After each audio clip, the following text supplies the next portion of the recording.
that men went to work and they were abdicating responsibilities at home and they were giving it to their wives, and that then fed into the church, and then not taking care of themselves. And this whole resurgence of muscular Christianity came around. But as you can imagine, then it also got a bad persona, and I'm sure it was well earned in some ways. But so then men no longer had the ability to, to have big faith and big biceps. Instead, it was just it was okay to have little faith and big bellies. Welcome to the Superhuman Life. I'm your host, Frank Rich, and this is the only podcast in the world dedicated to helping men break free from the shackles of addiction through the power of faith and fitness. It is our goal with every episode to help you take back control and rebuild your body, mind, and spirit. And we do so by bringing you real and raw conversations with people just like you, aiming to find their place in this world while dealing with the everyday struggles and battles that we all face. Now, it is my belief that we were all created for a specific purpose. And if we can harness that belief or faith, then take control of our mind and body or fitness, then we can ultimately create the life that we've always dreamed about, our own superhuman life. I want to let you know how grateful and blessed I am to have you here with me today. Let's get on to today's show. What is going on, everybody? Welcome back to another amazing episode of the Superhuman Life. As always, I'm your host, Frank Rich, and guys, today we have a fire conversation. Yes, the episode is literally on fire. It's going to burn your britches. Have a new friend of mine, somebody I literally just got connected with earlier this week. We had an incredible conversation, and I was like, dude, I got to get you on the show immediately. And it didn't let us down, man. Like this is by far one of my favorite conversations that I've had on the show to date. It was just a back and flow. There was a lot of, there's just incredible chemistry between the two of us, and you really pick up on this. But this is a show today. I mean, every show is for men, but this is a show that's maybe going to challenge men a little bit, specifically men of faith, men, maybe men that are struggling in some of the Christian areas, or maybe, have walked away and now they're looking to get back into their faith. So I'm going to intro the guests here in a minute, but just want to remind you guys what we're doing here and what the show is all about and how you can help us continue to grow. Obviously, you know the mission here. The mission is to help men find areas of breakthrough, achieve greatness, find their calling, find their purpose. And we do that, through these real and raw conversations, specifically helping them identify key areas in their life, whether it's faith, fitness, finance, family, or freedom. But how can you help us? If you're getting value out of these conversations, we'd love for you to share that. One of the best ways to get this show in front of more people, to get more listeners to hear us, whether you're on YouTube or listen on some of the audio channels, it's by leaving ratings and reviews and subscribing or following the show. So if you haven't done that yet, make sure to hit that follow or subscribe button. But more importantly, guys, if you're getting value out of the conversations, we do appreciate those 5-star ratings. We do appreciate those written reviews. That's what tells Apple, that's what tells Google, that's what tells Spotify that this show is of value, and they will continue to put it in front of more people. So let me go ahead and introduce our guest here. My guest today is none other than Chad Zueck. Chad is a leading pastor up in the Georgia area, and he's also the founder of Be a New Man and the New Kind of Man podcast. So Chad grew up in rural Illinois before entering the Navy at 18, spent 4 years in active duty and was forward deployed for much of that time. He then went on to work as an F-18 aircraft onboard in 2 different aircraft carriers. His time in service gave him the opportunity to explore different parts of the world. He and his wife then went on to attend Southern Illinois University, where they finished with bachelor's degrees and headed off into the workforce. Chad worked in the aviation industry for years until he went through a complete change of course. Now, for the last 18 years, he's been in full-time vocational ministry. Since then, he's finished a master's degree and continues to learn by being an avid reader, practitioner, and carnivore of useful wisdom. We unpacked that a little bit. Chad loves the outdoors, and he and his family reside in Dublin, Georgia. Now, Chad founded his coaching practice and his business, The New Kind of Man, back in 2018. His long journey into manhood and his study of masculinity began after the birth of his son decades ago. His own limitations led him to exploring the Bible and other men from history to find better examples of what it means to be a man.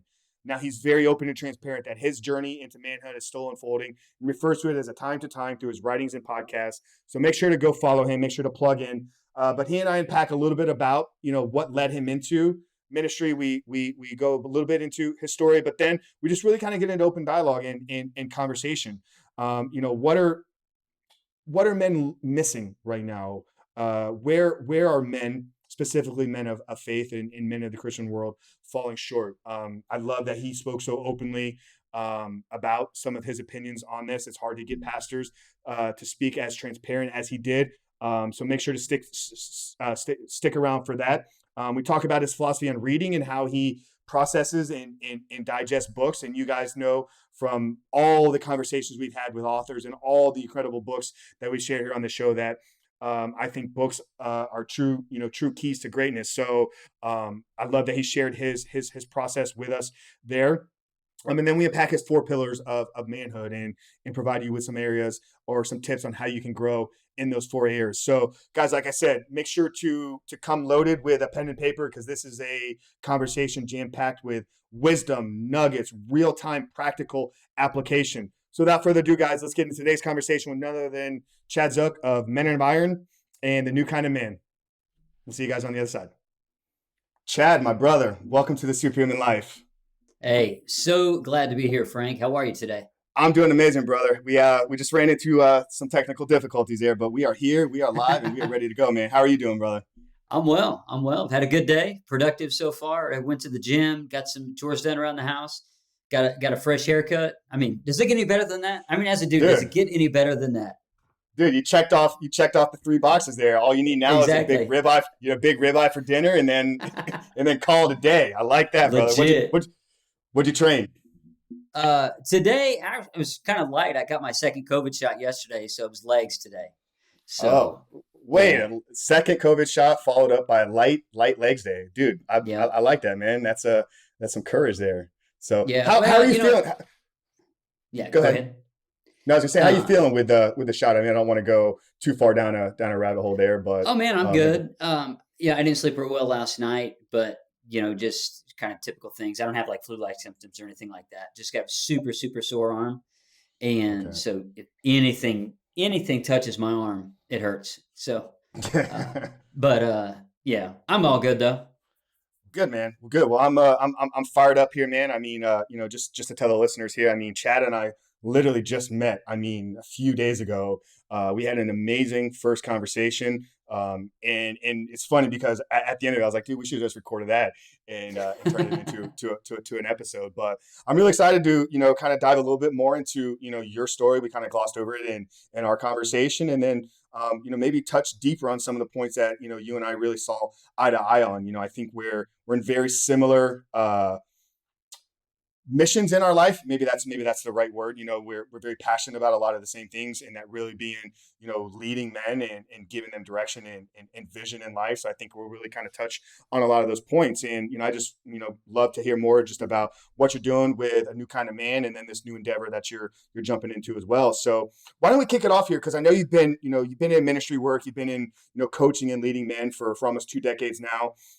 Let's go back a little bit before that though. What was that transition, kind of from, your military, kind of civilian life. And then, was there a defining moment that, you felt a call, or was it a series of events? How did you kind of go from where you're at, aircraft work, non-ministry? I know you said you grew up not in a religious home. So yeah, let's kind of, walk there through a little bit, and then we'll kind of just take the conversation from there. Yeah. So I'll take it way back, but I'll fly through the years. Just had my parents divorced when I was 4. So being in a broken home, I really felt displaced I kind of felt like I was not necessarily not wanted. I don't think that's maybe the terminology, but I just kind of felt like I didn't have a place, that my dad had custody, but he was like super busy, like most dads are, just crazy busy trying to raise my brother and I. My mom had checked out for a few years, really left him with the heavy burden to carry to raise us and to work and do all that. And he did as well as he possibly could.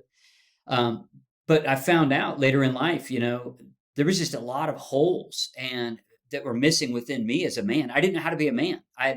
All I knew was to work hard. And while that's a valuable trait, there's a lot more to life than just that. How do you love a woman well? How do you care for kids well? How do you have friends? How do you maintain a life of work and then also fitness and purpose? And it wasn't until actually I gave my life to Christ at 21, and I was a new dad at the time. And so what I've said before is I learned how to be a father by being fathered by God. And I realize that sounds so 30,000 foot. Oh my goodness, like so utopian. It wasn't utopia. I was just an idiot. I'm not going to lie. I was 21. I didn't have a clue. But it's like I would go through the Bible and I would see these aspects of God and I would sense them and feel them. And I would start to understand them and kind of sit on the reality that, wow, God is saying these things about me. And I'm like, if he's my father, maybe that's the type of father I need to be for my son. Maybe I just need to start there. And maybe that's where I just need to kind of begin that path. I made a lot of mistakes. At the time I was in the Navy, and I had just was getting ready to go on my last deployment. Then went to college. My wife and I both went to college at the same time. Crash course, a lot of mistakes, just continually believing that I had to be an overachiever because all I knew was working hard. And I thought that really the lie that I believed, Frank, was this, is I believe if I worked hard that somebody was going to notice and that they would affirm me, and that somehow through that I would feel set apart and like I would feel like I mattered. You know what? No one cared. I just exhausted myself. So then, 7 years into marriage, had completed my time of military service, a bachelor's degree, and I still didn't know who my wife was. I didn't know. We didn't know how to communicate. And it was about year 10 that we went to a marriage conference and we actually learned how to communicate. And it was through that process, then I started to realize and started to do some self-discovery and then find out, oh my goodness, like all the things that I longed for, God was providing for me. And instantaneously, the more that God would show me, the more I wanted to help another guy. Like just flip a switch. And it's like, and then it's one of those things. It's kind of like if you get a new car, right? If you get a new car and you go to the car lot and you're like, I want a red, whatever, a red car. And you're like, this is the only one around. And then once you buy that red car, then you look around, you're like, whoa. There's so many red cars. Like everybody has a red car. It's kind of like that whenever healing happens in a man's life, not all the time, but a lot of times, then you start to recognize that brokenness in other men. And man, I just could not wait to help guys. And I've been able to help guys throughout the years, whether at the local level or, with a new kind of man now for the last year and a half or so with the website and podcast, and now with the new endeavor with Men of Iron. But the more that I received healing, the more I saw brokenness in other people. And I instantaneously knew that it was my place to serve, if I could, and help those other guys. God, that's so powerful. And real quick, I'll just kind of share, literally 2 hours ago, I was having a conversation with a client that's onboarding. He's going to be kicking off. I mean, you're familiar with the work that I do here with Rebuild Recovery, helping men break free. And, a lot of times I tell these guys just on our initial consultation, this is the game changer for you, right? Just being able to really talk about this. And almost 99 to 100% of the time, they're like, I've dealt with this for so many years, whether it's 5 years, 10 years. And it's almost like they felt like it's been isolated, like they're the only one that's had this problem. And then they get this epiphany, or they get this aha moment where they're like, no, I'm not the only guy that's struggling with this. There are millions of men that are struggling with this. And I told him this exact thing. I said, here's what we're going to do. Like, we're going to work through 4 months of curriculum with you. We're going to get you under control here in the first month, identify your weak points. We're going to start to build a new vision for your life, start working towards creating, new aims, new goals, new systems, and new habits. And by the end of this program, like, you're going to be standing in a circle of men, and you're going to be able to see the ones that are struggling with the issue. Almost exactly what you're saying. Like, when you begin to heal yourself, when you begin to go through that recovery, like you almost sense it from people without them even having to say a word. And with something like a porn addiction, there's little subtle things that guys do, the lack of eye contact, how they kind of walk in and out of rooms, how they talk around women, like these subtle cues that you can pick up. And like, I feel it now, I'll be at the gym and I'll be, having a conversation with 3-4 guys. And it's like, I know 3 of them are deep in this, and I just want to, reach out and to help them. But, it's always got to take, they always got to be the ones that take that first step. So I guess for you, I think that there's a lot that you just shared there. Obviously, with struggling with identity as a father, with maybe, not knowing who your wife was. So there's a lot of areas that I really want to go there with you. But if a guy is, maybe at the point where he needs some healing, he needs to take these initial steps, whether it's, joining a community, seeking a closer relationship with God. What were some of the initial, maybe warning signs in your life that, hey, I need to start working on myself? And then what can be, some of the first steps that a guy can take to begin that healing process? Yeah, that's a really good question, or a series of questions. For me, I started to look around, and I just literally would look around and survey the guys that were around me. And I looked around and I was like, I'm not like any of them. I was like no guy in my family. And not because I'm better than them. I just didn't connect. It was like I was cut from a different cloth. And, and so it just didn't make sense. So I kind of knew, sometimes you learn the right thing to do and you just chase after it. And sometimes all you know is the wrong thing to do. So you absolutely don't want to chase after that. So for me, it was, I knew what I didn't want to become. So then I started to look and be like, okay, I don't want to become these characters of men that I saw within my own family. I'm like, so I'm going to look outside that tier. And because I think every guy has a longing to be a good man or to be good at being a man. I just do. I just think that they have it in them. There's a shame element. There's pain points. There's trauma. There's family of origin issues. There's their own like fleshly bent. There's a lot of obstacles that you as a coach and me as a coach, we can help walk guys through that journey. And I'm really thankful of the work that you do, because that's what guys like me needed. Back in the day, I didn't have a coach necessarily, but what happened with me is this is old school. I am old school. I'm 46. So this is a long time ago. This is back when Promise Keepers was rocking and rolling. It was Christian's men's ministry back then. And I remember as soon as I gave my life to Christ, a group of guys, they were all older. They brought me into this Promise Keepers group, and we start going through this book, and it's to my left right now. We started going through this book, and it was called The 7 Promises of a Promise Keeper. And I started flipping through it, and I'm like, that's what I want to become. And then I'd flip to the next promise. I'm like, that's what I want to become. And it was like it was reading my mail. So then consequently, I wasn't looking at the characters of men that I saw in my upbringing. Instead, I had a group of men to work out these complicated ideas, which we need. But, for us to grow in our masculinity and healthy masculinity, it takes other men. Manhood is the space where it's the space where we work out our masculinity. That's what I believe.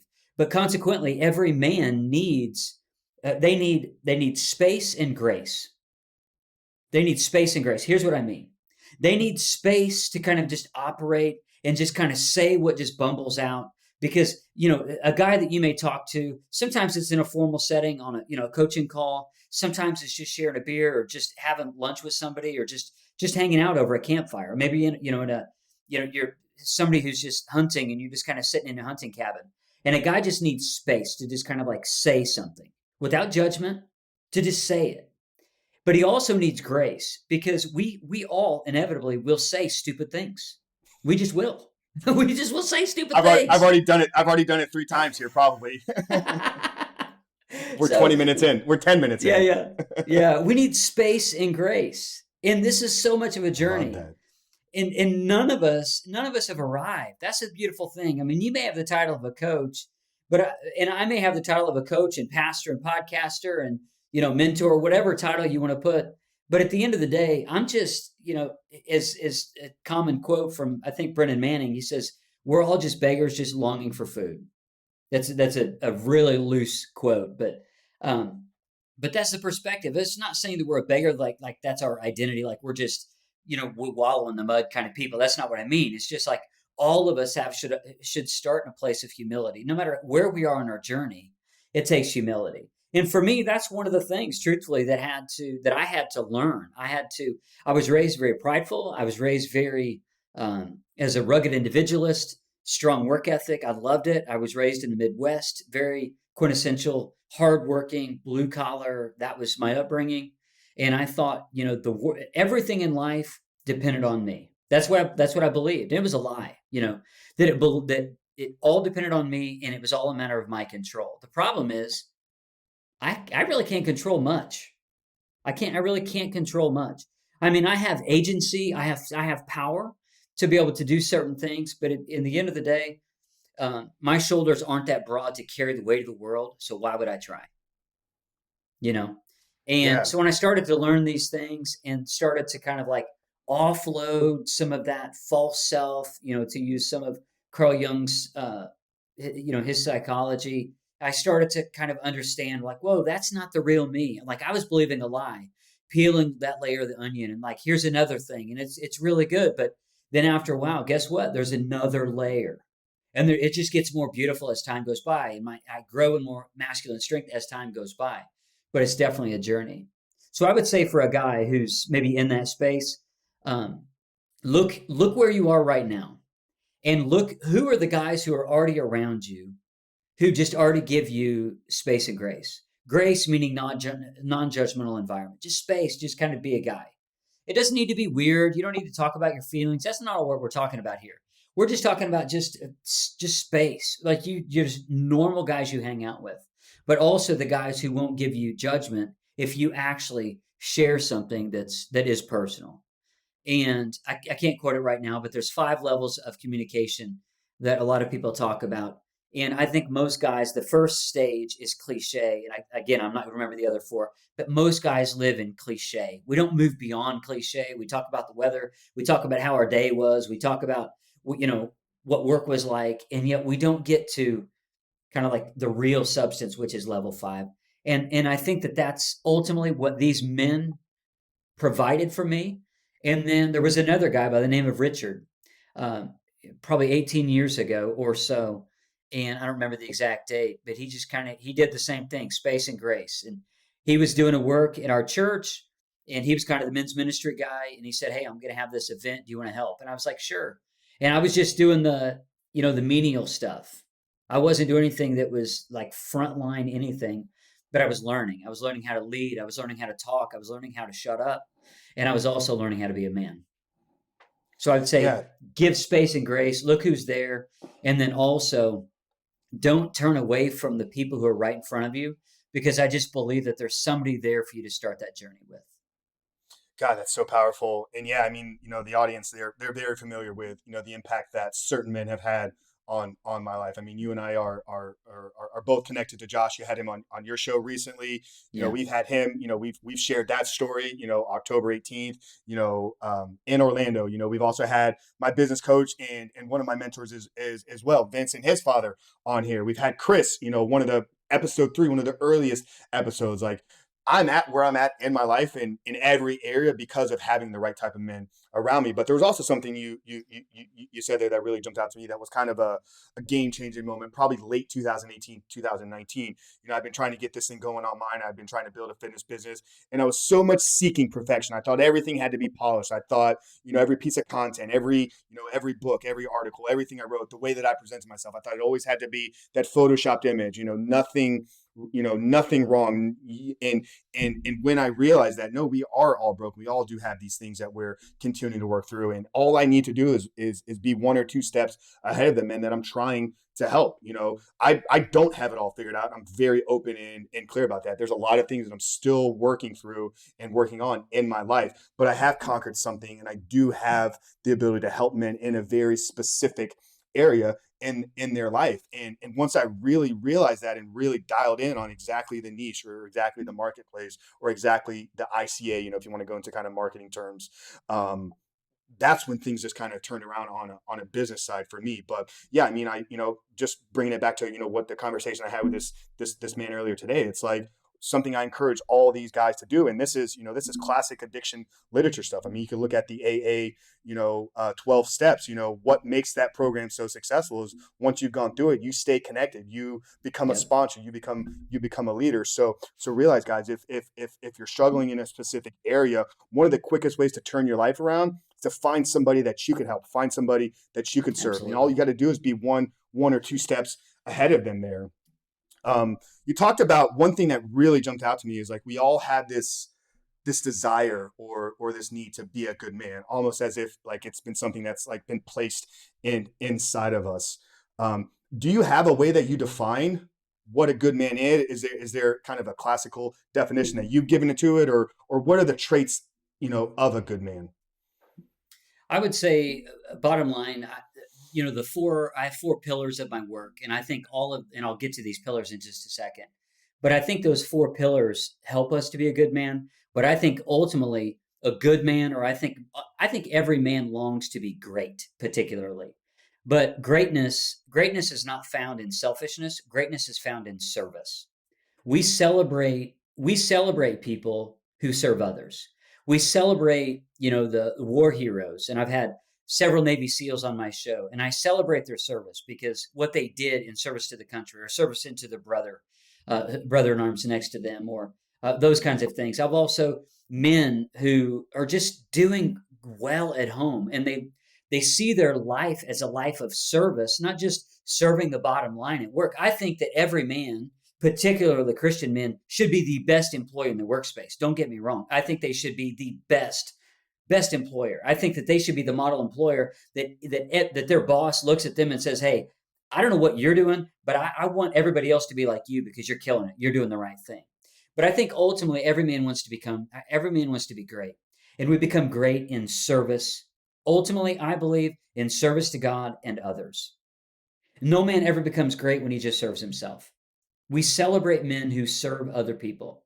And it doesn't even matter like in what sphere of life. We celebrate those who serve other people, whether it's Martin Luther King or it's Mother Teresa or I almost said a president, but I don't want to trigger anything. But there's some people who actually get even to become president, not to just to basically trumpet their own call, but to actually make the country a better place. And I think that there's all sorts of spheres of life that's this way. It's the guy who turns a wrench. He doesn't love turning a wrench, but he turns a wrench to provide money because he wants to serve his wife well. That's honorable. That man can be a great man. He doesn't have to have a title after his name to become great. That's a fool's errand. That feeds the ego, and ego is the enemy. The faulty ego the overactive ego is the enemy of greatness, in my opinion. You want a definition of ego here real quick? Yeah. Edging greatness out, or edging God out. So absolutely. right in line with what you're saying. In order to be a great man, in order to achieve greatness, you got to be able to push that ego down. Yes. Yeah, it's funny you mentioned there the Navy SEALs. I was listening to a Jocko Willink interview. I think it was last week, and he was asked, what makes a great Navy SEAL? And his answer was like, it's not the strongest, it's not the fastest, it's not the one with the most rifle skills, it's not the one that most strategic thinking, biggest solving problem. It's the one that his brothers know, the one that his fellow SEALs know are there to back him up, are there to serve him. Always got their back. So I think that's incredible. So yeah, you touched on it real quick. You mentioned here that you have these four pillars of manhood. Yeah. Can we kind of walk through and unpack those a little bit? Yeah.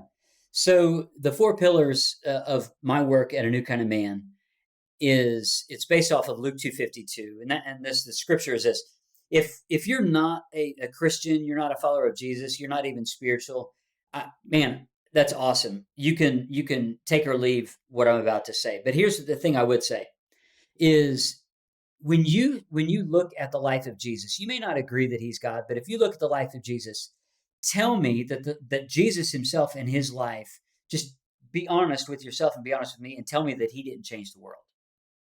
And we know particularly that he did change the world. And we know because there's four biographies in the New Testament, right beginning the New Testament. And these four biographies are Matthew, Mark, Luke, and John.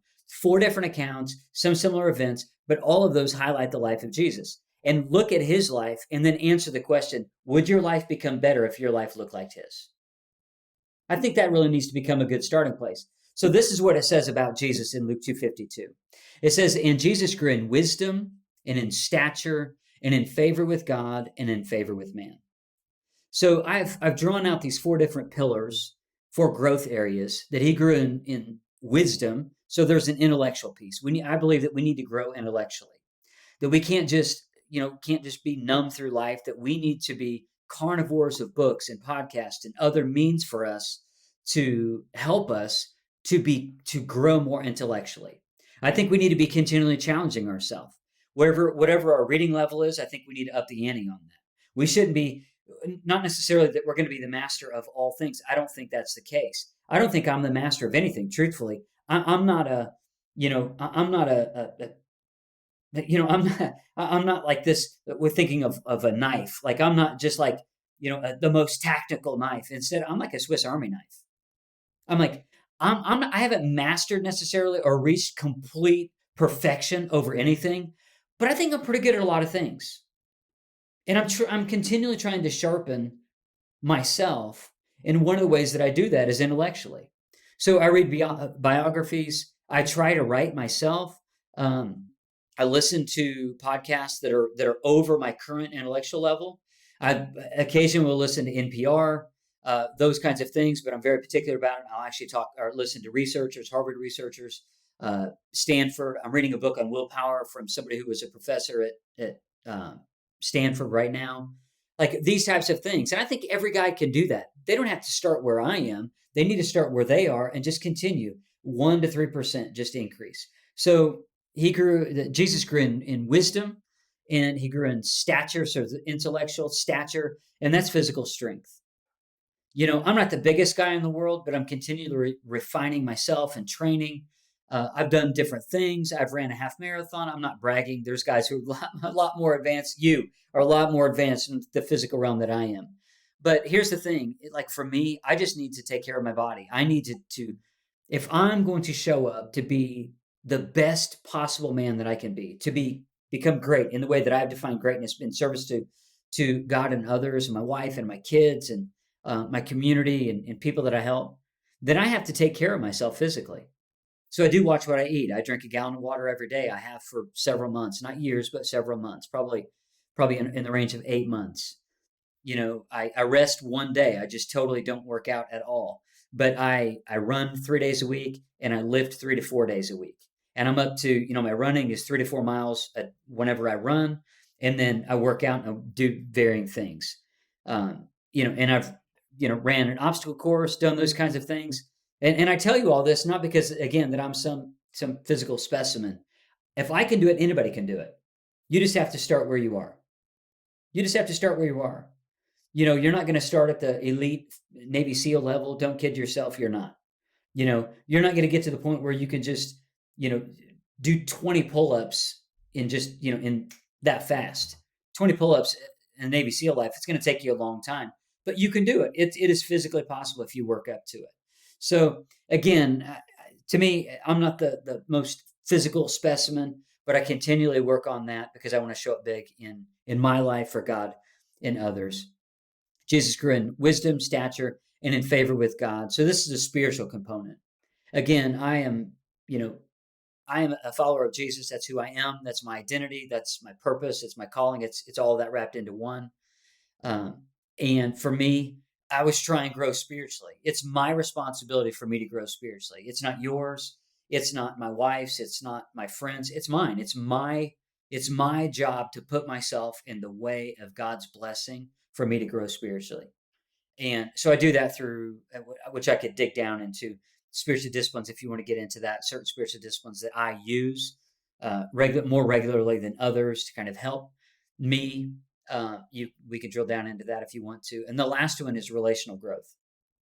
And for me, this is one of the ones I think for guys that's overlooked, because when we start talking about relationships, then you start talking about emotions, and then you talk about a lot of guys, the only emotion that they actually know how to emote is anger, and not sympathy and empathy and those types of things.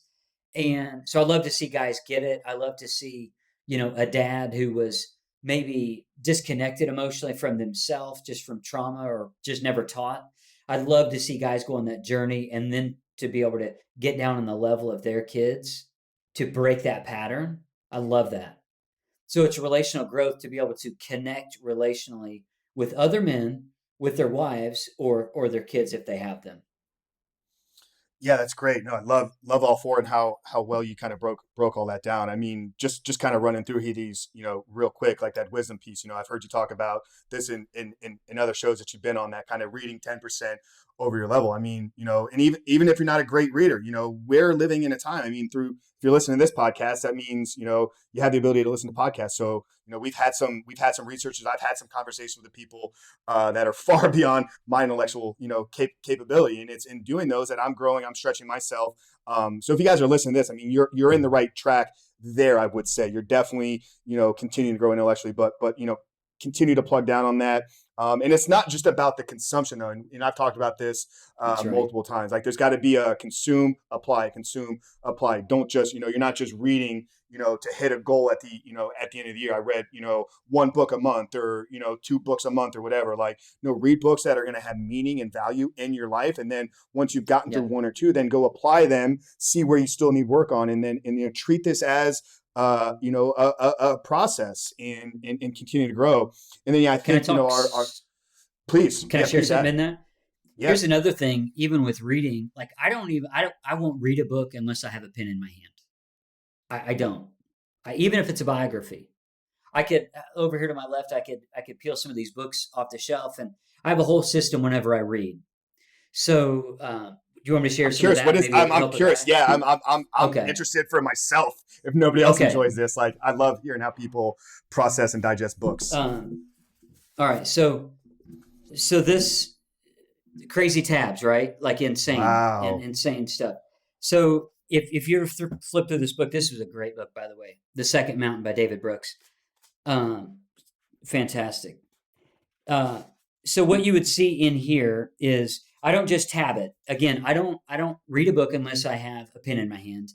And more times than not, I should have stock in 3M because I have like a million of these. They're all in my books. But what I'll do is if it's for me, I'll star it and it'll say FM for me.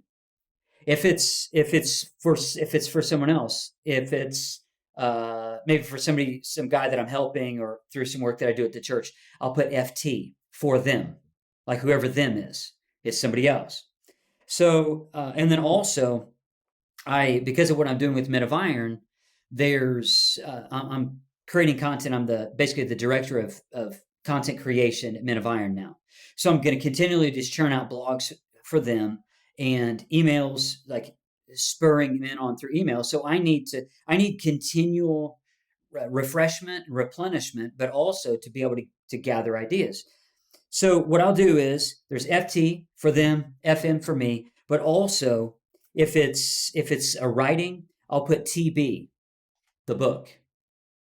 Like just wherever that would go. The book, maybe it would land it. Maybe that would be in the book that I'm drudging along in right now that it's probably going to take me years to do. Or it's going to be just, it's just going to be something that I use in a writing in an email, or maybe even some content, or I'll mark it and I'll put pod, meaning, this is just marked for a podcast. Like this is a fresh idea. And it works really well, but it only works as well as you apply it. Right. Yeah. So just to carry, to just dial in a little bit deeper that, because I'm just curious. This is game changing for me. Like really challenging me to kind of force up, how I consume, because I'm, highlighting, writing, but I definitely am not at this advanced level. So you're doing this as you're reading, as you're processing the book. And then once you're done with it, do you go back through each tab and then you will apply it, so you have kind of a running tab, or a running doc of all your, TBs.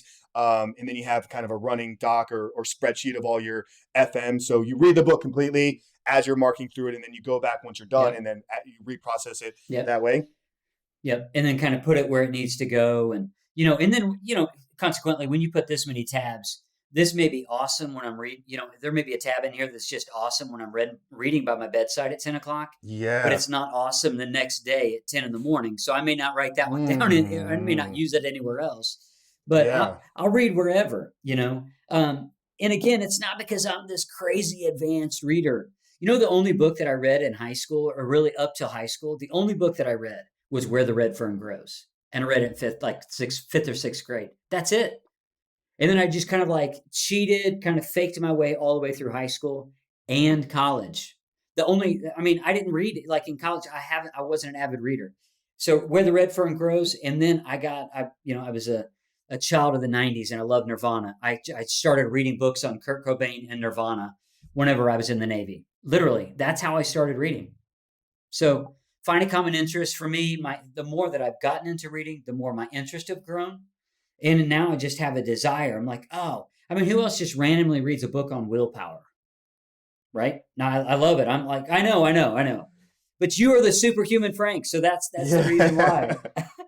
this is the superhuman life. So you're generating these kind of content for the guys, but it's just a really cool thing. So start where you are, start small. You don't have to use my system, but man, use a system. And in the core, if I could summarize all of that up, apply what you read. Apply what you read.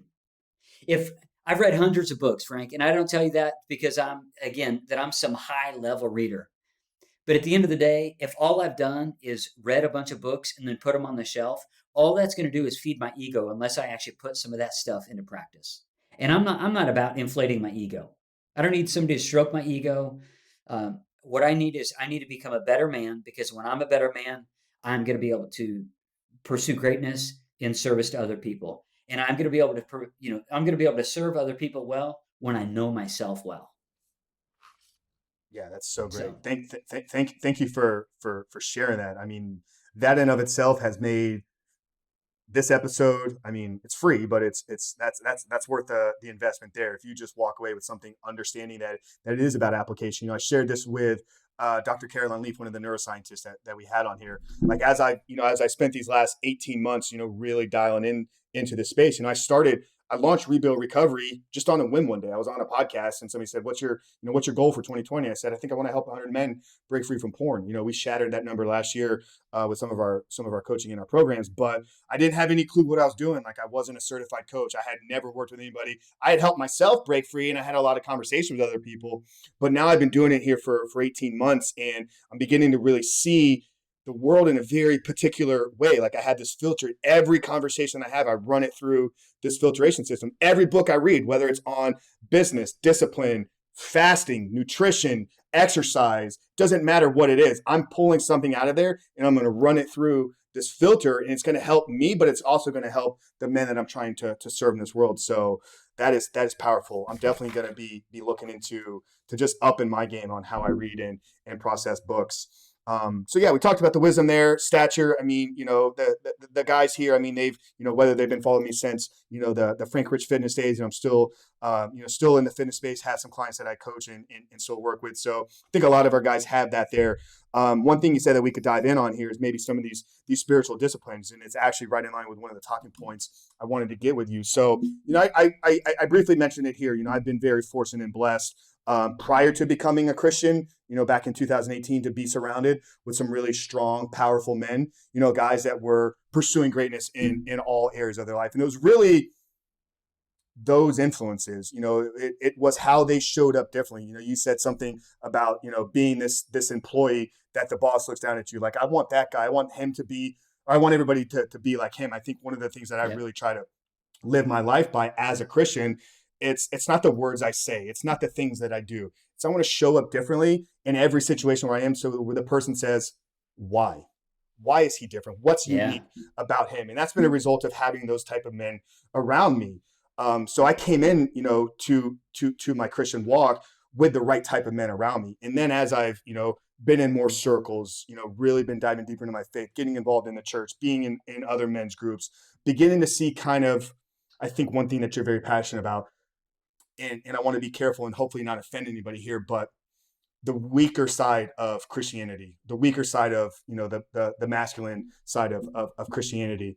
So with that, I want to dive into some of these disciplines, but where is, maybe, the church in like the big church in general, Christianity, maybe in general, where are they, fallen short in leading men or providing men with the right type of instruction or the right type of guidance into what it ultimately means to be a man?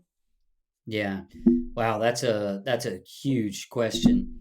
And I don't want to offend anyone, but I'm just going to I just call it how it is. Just shoot it how it is. Yeah. I think generally Christian men are pathetic. I think that the imagery that the world sees of a Christian man is overweight, bored, goes to church, doesn't lead at home, it kind of fits the, I'm just going to be, I don't know how open I can be in this, but no, just let it rip. All right. Let it rip, please. It's the persona is, that the guy has his balls in a jar on the kitchen counter and he gets to go ask his wife when he can go out and play. It's kind of like that whole persona. That's very bold for me to say, but that's unfortunately what I've seen. But that's part of the fuel that helps me to kind of break that stereotype, because that stereotype's real and it's earned. It's not a false stereotype. It's earned. It's been earned from decades of overeating, mistreating, men being passive in the church. I'm not talking about people outside the church. I'm talking about in the church. Men should be the most loving, caring, fit, models of marriage, models of fatherhood, models of service when they are followers of Jesus in the local church. And sadly, I just haven't seen that. I haven't seen that. And I don't think guys have had permission to do that. I just simply don't. So is it all those guys' fault? I don't think so. I think it's systemic. I think it's gone back generations, that, just generations of men and pastors not knowing what to do. The people always basically blame it on the feminist movement. I think it goes way before the 70s and the uprising and the feminist movement. If you track in church history, you can go back even a couple, 150 years of the Churching of America. Rodney Stark wrote a really interesting book talking about the Churching of America. And it's kind of a heady book, just so you know. But it's just a really interesting look at what happened and how clergy changed through that time. And then also there was some things that were happening there in the Churching of America. Fast forward 100 or so years. Again, don't at me on these dates. It's give or take some time. But then if you look at the muscular Christianity movement that happened late 1800s, early 1900s, of which Teddy Roosevelt was a proponent of, and it was this recall from what had happened because the Industrial Revolution, that men went to work and they were abdicating responsibilities at home and they were giving it to their wives, and that then fed into the church, and then not taking care of themselves. And this whole resurgence of muscular Christianity came around. But as you can imagine, then it also got a bad persona, and I'm sure it was well earned in some ways. But and then there was some pressure there, so then men no longer had the ability to have big faith and big biceps. Instead, it was just it was okay to have little faith and big bellies. But again, that's me coming at you. The guy may have a totally different experience, but of my experience in the church, now 25 years of being a follower of Jesus and 21 years of not being a follower of Jesus, unfortunately, the pictures of manhood that I think that are the most inviting in our world are largely not Christian men. And my work with A New Kind of Man and my work with Men of Iron is really just fueled by trying to break that stereotype and help men to grow. And particularly with Men of Iron, we help men to grow in 5 F's: faith, friendships, finances, family, and what's the last one?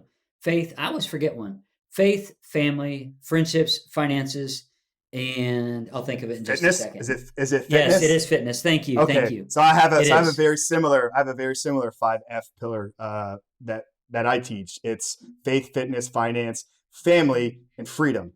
Family incorporating your direct family, but then also your friends and your circle of influence around you. Totally. And then the freedom being like, what are you doing outside of your work responsibilities and your personal care? Because I don't think life needs to be all just work, all just family. I think we need to have, our personal endeavors, learning new skills, creating hobbies, taking vacations, and that's really the 5th F component. So I absolutely love that. Yeah. No, Chad, I'm so appreciative that you spoke openly and candid there, because I don't know how many pastors really would. I mean, I'm friends with quite a few, pastors here. I know at my church, it'd be hard to maybe get them to really share that. So I'm very appreciative of that. And I know it's, I know the guys listening to this as well. And I think that's why I was so fired up to have you on, because I knew it was going to be real. But that's been what I've seen. That's been, what I've witnessed. I came into my faith at 36 years old. I had success, in the real world, physically, structurally, relationships, probably not a whole lot of success. financially, business side, and coming into this, like I said, I had a lot of the right men around me, and that was that moment. But like I said, I've seen it and I've witnessed it, and I've at times felt I got to hold back my tongue, like with sharing like these things that I'm seeing, and no, I don't think that is how it's supposed to be. So very appreciative, to hear men of your stature and just 20 years in this, like still seeing the same things. Like it's telling me like, no, I was, the things that I was seeing and I thought were off are in fact off. So bringing it back to maybe some of these disciplines, or maybe kind of, as we kind of bring this home here, like what are some of the things that we can give men, I don't want to say like they're going to identify as that, beer butt, or beer gut, balls in the jar type of guy. I don't know if anybody's going to raise their hand to that, but if they're maybe saying, yeah, what he just said, like, I am just checking the box, with church every Sunday. I'm not really stepping into my purse. I'm not really stepping into my calling. Like, what are some areas that guys can really, or some disciplines that they need to start integrating into their life right now? It's going to be so simple, and it's going to be to the point of almost cliche, and guys are going to roll their eyes and be like, okay, yeah, I knew he was going to say that. But a guy has to get into the Bible. You have to get into the Bible. You just have to. You don't have to. Where should he start? Is there a specific place he should start? Great question. I always have guys, particularly guys, always start in the Gospels. If they have just no real general knowledge of the Bible, I always have them start in the Gospels. And the reason why is from what I talked about earlier. You're going to look at Jesus and look at Jesus's life, and then you start to look at that, and then after you get through the Gospels, and then you get through the rest of the New Testament, it's just kind of like, imagine maybe it's a bad metaphor, but I'll go with it anyway. It's kind of like there was an earthquake when Jesus came, right? And then it's just like the continual aftershock of the Spirit of God throughout the New Testament. So it's kind of like that. It's like, but the original earthquake, it's like, whoa, my goodness, look what he did, and look how they came at him. And now you start here, and then you just see that shock wave, that just how that was advanced after just the movement of Jesus's life, death, and resurrection, in particular the resurrection. And then kind of start on that journey from there. That's what I would say. Start in the Gospels, any of them. The Gospel of Mark is the shortest one. So maybe you need to get the low-hanging fruit to get a quick win. Start in the Gospel of Mark. It's the shortest one. Easy read. It's the shortest one. It's the second one. But I would say just start there. That's one spiritual discipline that is used. And I would say this, another spiritual discipline, and this has been, in my circles, this hasn't really been talked a lot about in my kind of sphere of Christianity. But I think the spiritual discipline of silence and solitude is incredibly valuable, because again, this has been just kind of hijacked by people outside of the faith, because they're starting to whole books, being written about it. And Stoicism has kind of just hijacked all of the benefit of silence. But if you were to go into the Gospels, you would be able to see that Jesus got away to lonely places. This is what it says. And a lot of times Jesus pulled away early in the morning. He'd be by himself, solitude, to lonely places, to out into the desert. So he'd be out in nature. I mean, it was an agrarian society. Everything was nature, right? Like, didn't have as light pollution like we have here, like just going out. So I think guys need to do these things. And if a guy would take his Bible and he would go out and just spend short amounts of time in silence and solitude, go for a walk, hit a trail. I love hiking. Hit a trail, a long trail, short trail, whatever you want. And just to enjoy it.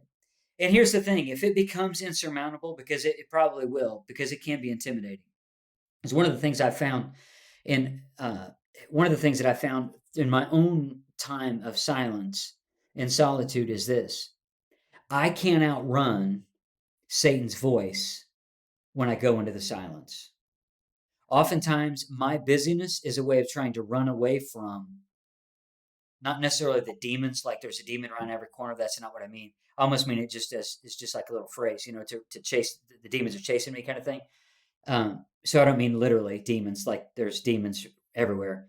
But for me, when I go into the silence, all the things that I've been avoiding by being too busy, by overcommitting, by uh, YouTube, Instagram, TV, Netflix, whatever, when I go into the silence, those things become unavoidable. But if you sense that spiritual struggle when you go into the silence, that's a sign that it's working. That's a sign that it's working. That's not a sign of defeat, like, oh my goodness, what am I doing wrong? That's actually a sign that it's working because you're no longer distracted by those other things. And I would say just start small, small silences, small times in solitude, and let it grow from there.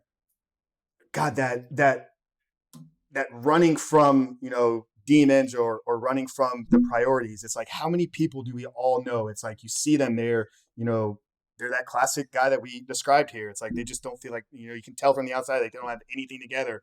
Hey brother, how you been? Dude, I've been so busy. Like, I just been doing this Yeah. and this and this and that. Slow down, man. So think about this. Slow down. Sorry to cut you off, but think about this. It's like, what would you, I mean, if you're just meet a guy on the street and you would say, you're just ask him, dude, how are you? You know what? I just have so much free time. I just have, how are you, man? I'm just crazy busy. What you been up to? I don't know, man. I just have margin in my life. I mean, I go to work and I care for my wife and my kids, and I just have margin. I mean, we would look at that guy and be like, yeah, that guy's lazy, right? That's what we would think. That Yeah. guy's lazy. His marriage is out of order. His kids are jacked up. He's probably, we make all these wrong assumptions. But maybe the best thing that we can say is say, you know what? I'm fairly productive, but the best thing right now is I've learned the value of a good rhythm. And a good rhythm helps me to work from rest instead of working with the lie that if I work hard enough, that I'm going to have rest. Instead of, no, you know what? I rest. That way I can show up big in life and I can become that great man that I want to be. But I'll tell you, if we were to do this podcast recording at 11:30 tonight, you are not going to get the fresh version of me, right? You're just not. It's because I'm not rested. It's at the end of my day. I didn't sleep well last night. Probably woke up at like 4:30. By 11 o'clock tonight, man, I'm going to be in rough shape. Why? Because I hadn't rested. That's really just kind of an example of everyday life. If we just run from thing to thing to thing to thing to thing, and we don't prioritize rest, we don't prioritize some time for ourselves through silence, solitude, reading the Bible, praying, meditating on the scriptures, man, we're not going to show up in the best way that we should and that we could.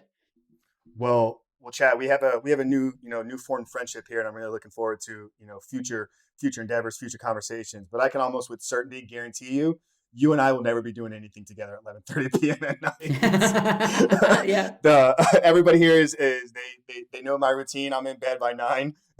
Every night I am an early, I'm an early guy. I'm up at 4:19 in the day because I enjoy that quiet space. I enjoy knowing that I'm moving forward in my life. I'm spending, the first half hour with God, and then I'm jumping right into my work, at 5 o'clock. Yeah. And it's something in a way kind of satisfying to me to know that I'm up at 5, trying to move, trying to change and impact the world, not to sound cliche with that, but most people are, 3-4 hours away from hitting their first snooze button. So yeah, you and I will not be having conversations at 11:30 at night. The first podcast that I was on, a guy asked me, he's like, "Hey, when can you record?" And I was like, it was I was like, well, I'm kind of free. And he said, yeah, I can actually start recording at like 8:30 at night. But he wasn't, he was like, he was brand new in it. So we started recording at 8:30, but he didn't hit the record button. He was just talking. And I'm like, dude, you're killing me. He actually hit the record button at like 9:30. Oh my God. We got done at 11. And I'm like, that's not going to happen again. I can guarantee you. So yeah, that actually did happen to me.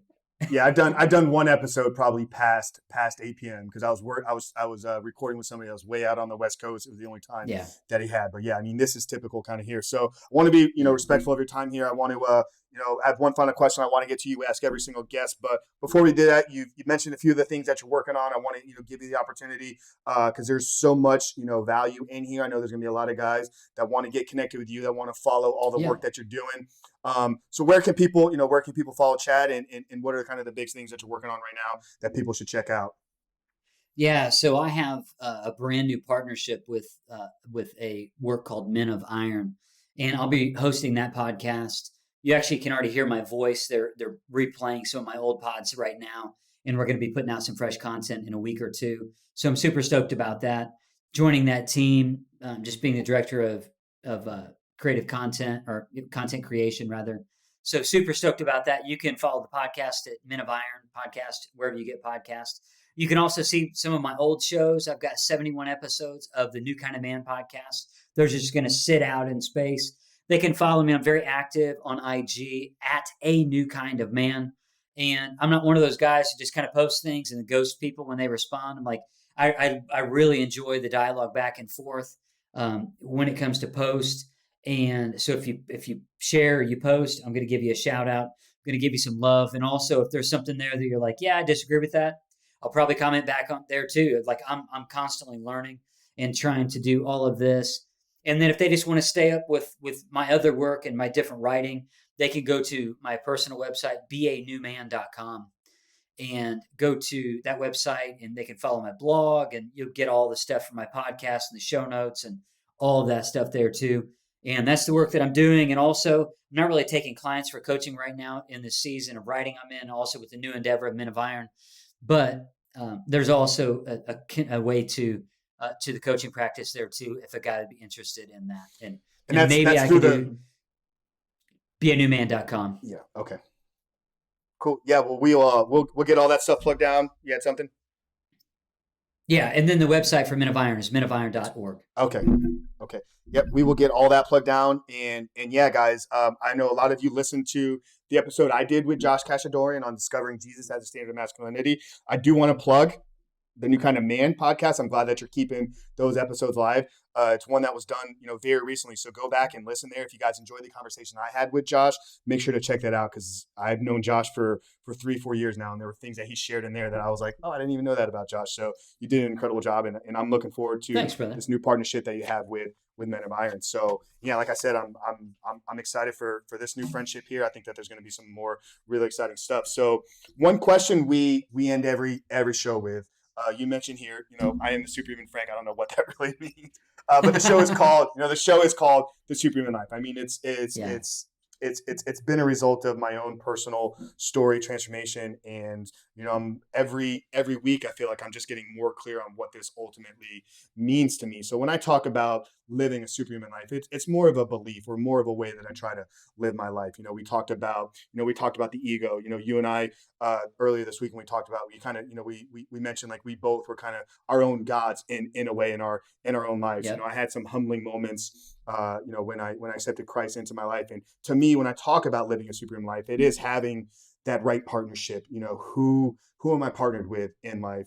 For me, it is Jesus, and it is, pursuing that every single day, but it's combining that with honoring him through this vessel that I've been given. We talked about it with the stature, one of the 4 pillars. One of the ways that we can honor God is by utilizing all the tools that he's given us here with this one vessel that we have, because this is the only one. So for me, it's really a combination of that. It's combining that spiritual side. It's getting closer to God every single day, but then fully maximizing the gifts that he's given me. That's what I like to say, or that's, I guess, how I would define ultimately living a superhuman life. But I always like to get the guest take on this. So Chad Zueck, as we bring it to a close here, how would you define living a superhuman life? I would define living a superhuman life is getting to know God, and then you getting to know yourself. You can't get to know yourself unless you really get to know God, because there's so many things about our life that we just simply don't know about. So I would say you need to get to know the source, and the source is God. Go back, and that is the source of the superhuman life, is getting to know God, submit to God, and God will show you things about yourself you did not see, and he will give you a purpose greater than what you can imagine. Amen, brother. So well said. Guys, you heard it here. Make sure to check out Chad with all the work that he's doing, the Men of Iron. Check out the New Kind of Man. Follow him on Instagram. He puts out incredible content. We really hope you guys enjoyed this conversation. If you haven't done so yet and you want to help us continue to grow by supporting this show, you can do it in 2 ways. Whatever platform you're listening on, if it's Apple, Google, Spotify, wherever, just hit that 5-star rating and leave us a written review. But more importantly, this show is about you. This show is about helping men. This show is about lifting men up to define or find their purpose and then ultimately stepping in that calling. So if you know that there's a guy out there that maybe needs this conversation, maybe something that's said here today really jumped out to you. You're like, so-and-so needs this. Do us a favor of sharing this conversation with them. But we love you guys so much. For Chad Zueck, Frank Rich, we'll see you guys next week.